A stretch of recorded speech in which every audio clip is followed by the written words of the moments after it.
comment le R&B est arrivé en France. Pour synthétiser tout ça, en fait, c'est plein de choses qui se sont accumulées qui ont fait que je me suis retrouvé dans le R&B. En fait, quand tu réfléchis à l'époque, on pouvait pas s'imaginer sur un disque. Maintenant, tout le monde s'imagine sur un disque, tout le monde peut sortir.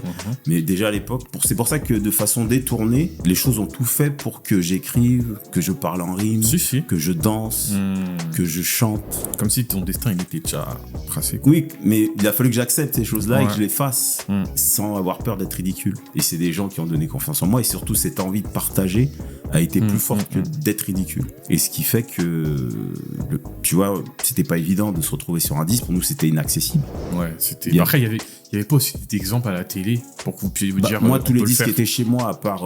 c'est des Américains. Oui, mais en français, il y avait que des Français. Et le seul que je voyais, c'était un métis indien qui s'appelait... je sais plus comment il s'appelait, Cher ou un truc comme ça. Oui, j'avais des amis, moi, qui faisaient du zouk. Et peut-être que je me serais retrouvé sur un disque de zouk.